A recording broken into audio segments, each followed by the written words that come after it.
বাংলাদেশের জনগণের আগে নিজেদের সহায়তা দরকার, অন্যজনের সহায়তা পরে। বাংলাদেশের জনগণ সবার চেয়ে বেশি কষ্টে আছে।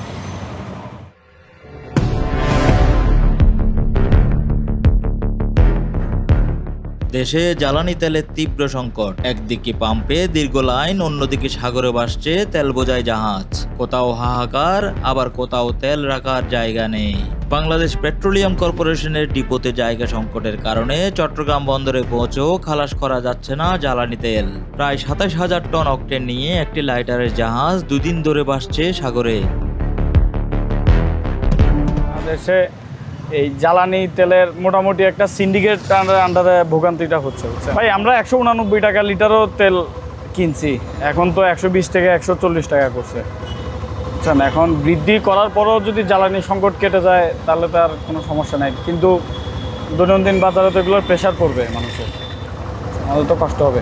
আর পেট্রোল এবং অকটেন যেহেতু বাংলাদেশে প্রোডাকশন হয়, এখানে জ্বালানি তেলের তেমন একটা সংকট থাকার কথা না। এটা কৃত্রিম সংকট কিনা প্রশাসন এটা ভেবে দেখুক, কারণ অব্যবস্থাপনা হতে পারে। যারা নীতি নির্ধারণ পর্যায়ে আছে তারা সম্ভবত অব্যবস্থাপনার কারণে এই সমস্যাটা হয়েছে। অন্যদিকে বেসরকারি শোধনাগার সুপার পেট্রোকেমিক্যাল জানাচ্ছে তাদের ট্যাঙ্কারগুলো তেলে পরিপূর্ণ, কিন্তু সেই তেল নিচ্ছে না বিপিসি। গত ১৬ এপ্রিল এক চিঠিতে প্রতিষ্ঠানটি জানায়, এপ্রিল মাসে ৩৭,০০০ টন অকটেন পেট্রোল ও ৫,০০০ টন ডিজেল সরবরাহের নিশ্চয়তা থাকলেও ৮ এপ্রিলের পর থেকে তা গ্রহণ করছে না বিপিসির কোম্পানিগুলো। প্রতিষ্ঠানটির সিইও প্রণব কুমার সাহা দৈনিক আজকের পত্রিকাকে বলেছেন, ফেব্রুয়ারিতে আনা অকটেন বিপিসি না নেওয়ায় মার্চে সরবরাহ বন্ধ করতে বাধ্য হয় তারা। একই পরিস্থিতি চলতে থাকায় প্রতিষ্ঠানটি এখন বন্ধ হওয়ার ঝুঁকিতে। অবশ্য মেঘনা পেট্রোলিয়ামের এমডি শাহিরুল হাসান বলেন, সংরক্ষণের জায়গা না থাকায় বেসরকারি কোম্পানি থেকে সীমিত পরিমাণে তেল নেওয়া হচ্ছে। তবে জ্বালানি বিভাগের মুখপাত্র মনির হোসেন চৌধুরী দৈনিকটিকে বলেছেন, মার্চে বেসরকারি খাত থেকে পর্যাপ্ত সরবরাহ না পাওয়ায় সরকারকে বেশি দামে তেল আমদানি করতে হয়েছে।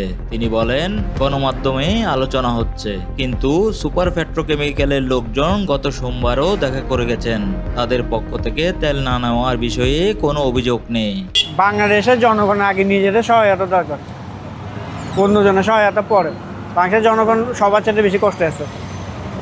বিবিসির তথ্য অনুযায়ী ১৭ থেকে ২৪ এপ্রিলের মধ্যে ১০টি জাহাজে বিপুল জ্বালানি দেশে আসছে, যার মধ্যে ইতিমধ্যে ৬০টি জাহাজে প্রায় ২.৫ লাখ টন তেল পৌঁছেছে চট্টগ্রাম বন্দরে। বাকি জাহাজগুলো পর্যায়ক্রমে পৌঁছানোর কথা রয়েছে। এরপরও প্রশ্ন থেকে যায়, তেল থাকা সত্ত্বেও সংকট কেন? সমন্বয়হীনতা নাকি ব্যবস্থাপনার দুর্বলতা? এই দ্বন্দ্বেই ভুগছে দেশের জ্বালানি খাত। রাজীব সেন প্রিন্স, চট্টগ্রাম সংবাদ প্রতিদিন।